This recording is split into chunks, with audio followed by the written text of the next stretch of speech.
கிறிஸ்துவில் பிரியமானவர்களே, இந்த நாளுக்கான மாலை நேரம் அண்ணா அப்போஸ்தலனாகிய யோவான் எழுதின முதலாம் நிருபம் 2ஆம் அதிகாரம் 6வது வசனம். 1 யோவான் 2:6, 1 John 2:6.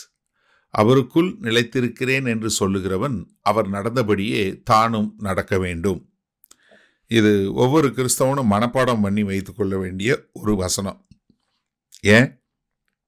கிறிஸ்தவன் சொல்றவன் இயேசு கிறிஸ்து எப்படி நடந்தாரோ அதுபடி நடக்க வேண்டும் என்று சொல்லக்கூடிய ஒரு உன்னதமான ஒரு காரியம். ஏன்னா அவருக்குள்ள நிலைத்திருக்கிறேன் அப்படின்னு சொல்லக்கூடியவங்க என்ன பண்ணணும்? அவர் எப்படி இருந்தாரோ அதை போல இருக்கணும். யோவான் 15வது அதிகாரத்தில் 4வது வசனத்தில் என்ன பார்க்கிறோம்? என்னில் நிலைத்திருங்கள், நானும் உங்களில் நிலைத்திருப்பேன். என்ன முதல் வாக்குத்தத்தனை? நீ என்னில் நினைச்சிருந்தா நான் உன்னில் நிலைத்திருப்பேன். கொடியானது திராட்சை செடியில் நிலைத்தராவிட்டால் அது தானாய் கனி கொடுக்க மாட்டாது போல நீங்களும் என்னில் நிலைத்தராவிட்டால் கனி கொடுக்க மாட்டீர்கள். அதே மாதிரி யோவான் 15:10 சொல்லும்போது, நான் என் பிதாவின் கற்பனைகளை கை கொண்டு அவருடைய அன்பிலே நிலைத்திருக்கிறது போல நீங்களும் என் கற்பனைகளை கை கொண்டிருந்தால் என்னுடைய அன்பிலே நிலைத்திருப்பீர்கள். என்ன? என்னுடைய கற்பனைகளை கை கொண்டு அதில் நிலைத்திருங்க. அதற்காகத்தான் நீங்கள் அழைக்கப்பட்டிருக்கீங்க. எப்படி? என்னுடைய கற்பனைகளை கை கொள்வதன் மூலமாக என்னுடைய அன்பில் நீங்கள் நிலைத்திருக்க முடியும். ஏன்னா நான் அப்படி தான் நிலைத்திருக்கிறேன். பிதாவினுடைய கற்பனைகளை கை கொண்டு அவருடைய அன்பில் நிலைத்திருக்கிறேன். அதே மாதிரி யோவான் 15வது அதிகாரத்தில் 13வது அதிகாரம் 15வது சொல்லும்போது, நான் உங்களுக்கு செய்தது போல நீங்களும் செய்யும்படி உங்களுக்கு மாதிரியாக காண்பித்தேன்.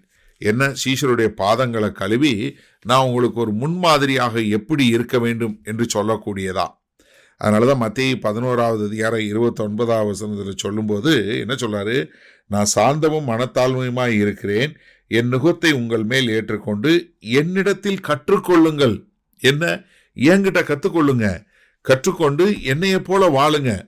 ஏன்னா நான் எப்படி பிதாவாகிய தேவனுடைய கற்பனைகளை கை கொண்டு அவர் மேலே பிரியமாக இருக்கிறனோ அதே மாதிரி நீங்கள் என்ன பண்ணுங்க?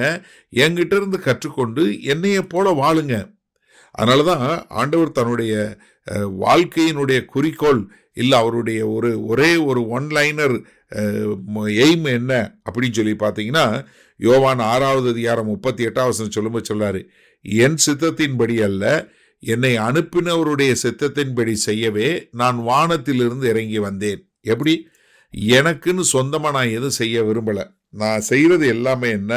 அவருக்கு விருப்பமானது, என்னுடைய பிதாவாகிய தேவனுடைய சித்தத்தை செய்வதற்காகத்தான் நான் பூமிக்கே வந்தேன். அதனால தான் அவர் ஆரம்பத்திலிருந்து கடைசி வரைக்கும் பார்த்தீங்கன்னா பிதாவுக்கு பிரியமான பிள்ளையாக இருந்தார். ஒரு அதிசயமும் ஒரு அற்புதமும் செய்யாத போது அவர் ஞானஸ்தானம் எடுக்கும்போது அங்கே மேலேருந்து வாக்குத்தத்தம் என்ன வந்தது? சத்தம், இவர் என் நேசகுமாரன், நான் இவரில் பிரியமாய் இருக்கிறேன். அதே மாதிரி முடியும் போது என்ன சொன்னார்? அது ஆண்டவராய் இயேசு கிறிஸ்து சொன்னார், எல்லாம் முடிந்தது, பிதாவே உம்முடைய கைகளில் என் ஆவியை ஒப்பு கொடுக்கிறேன். அப்போ என்ன? முழுக்க முழுக்க பிதாவினுடைய சித்தத்தை நிறைவேற்றி போனார். அதே மாதிரி நம்மளையும் அவருடைய கற்பனைகளை கை கொண்டு அவரை பின்பற்றுவர்களாக அழைத்திருக்கிறார். சரி, இதனால இந்த வசனத்தை நம்ம எப்படி எடுத்துக்கொள்வது?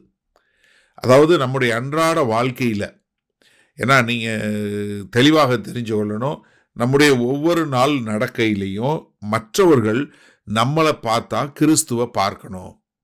ஏன்னா கிறிஸ்து எப்படி நடந்தாரோ அது மாதிரி ஒரு மனத்தாழ்மையா, ஒரு மன உருக்கமா, ஒரு கிருபை வரக்கூடியதா, அந்த மாதிரி இயேசு கிறிஸ்து எப்படி பூமியில் நடந்தாரோ அதுபோல். நீங்கள் ஒரு சிலர் நினைக்கலாம், அண்ணே அவர் தேவன், ஆனால் அவர் தன்னுடைய தெய்வீக தன்மையை ஒதுக்கி வைத்து விட்டு ஒரு மனிதனாகத்தானே இருந்தார். பிலிப்பியர் 2வது அதிகாரம் ரொம்ப தெளிவாக நம்ம காட்டுகிறதே, அவர் தேவனுடைய சமமானவர் என்று சொல்வதை கொள்ளையாடின பொருளாய் எண்ணாமல் என்ன பண்ணார்? அடிமையின் ரூபம் எடுத்து அடிமை மனுஷ சாயலானார். அது மாத்திரமல்ல, மரண பரியந்தம் கீழ்ப்படிதல் உள்ளவராய் இருந்தாரே. அப்போ எனக்கு அருமையான சகோதரனை சகோதரியே, நீங்களும் நானும் இயேசு கிறிஸ்துவை அன்றாட வாழ்க்கையில் ஒவ்வொரு நாளும் எந்த சூழ்நிலையாக இருந்தாலும் சரி, என்ன ஒரு சந்தர்ப்பம் இருந்தாலும் சரி, எவ்வளவு மோசமான சூழ்நிலையாக இருந்தாலும் நல்ல சூழ்நிலையாக இருந்தாலும் எல்லா காலகட்டத்திலும் இயேசு கிறிஸ்து எப்படி பிதாவாகிய தேவனை கனப்படுத்தினாரோ அதே போல நாமும் அவரை கனப்படுத்தும் விதமாக நம்முடைய வாழ்க்கை இருப்பதற்கு நம்ம அப்படிப்பட்ட ஒரு வாழ்க்கை வாழ நம்ம ஒப்பு கொடுப்போமா? ஏன்னா உங்களை பார்க்குறவங்க கிறிஸ்துவை பார்க்கணும். உங்களுக்குன்னு உங்களை காண்கிறவர்கள் கிறிஸ்துவை காணக்கூடியதான ஒரு கிருபை இருக்கணும். எனக்கு அருமையான சகோதரன் சகோதரியே, அப்படிப்பட்ட ஒரு ஒப்பு கொடுத்தல் நமக்கு உண்டாகட்டுமா? மகா கிருபையும் இரக்கம் நிறைந்த எங்கள் அன்பின் தகப்பனே, இது எங்கள் எல்லாருக்கும் ஒரு பெரிய சவாலான வார்த்தை, சவாலான வசனம் ஆண்டவரே. இந்த வசனத்தை கேட்டுக்கொண்டு இருக்கிற எனக்கு அருமையான சகோதர சகோதரி ஒவ்வொருவரும் தங்களை சோதித்து பார்த்து, நான் இயேசு கிறிஸ்துவை போல நடக்கிறேனா? என்னுடைய சிந்தை இயேசு கிறிஸ்துவை போல இருக்கிறதா? நான் எல்லாவற்றையும் இயேசு கிறிஸ்துவை போல நேசிக்கிறேனா? பார்த்து எங்கெல்லாம் குற்றங்கள் குறைகள் இருக்கோ அதெல்லாம் மன்னிப்பு பெற்று ஆண்டவரே ஒரு உண்மையான வாழ்க்கை வாழ எங்களை ஒப்புக் கொடுக்கிறோம். மீட்பரும் இரட்சகருமாகிய இயேசு கிறிஸ்துவின் மூலம் பிதாவே, ஆமேன். கர்த்தர் உங்களை ஆசீர்வதிப்பாராக. நாம் நாளை காலை தினசரி தியானத்தை சந்திப்போம். Good night.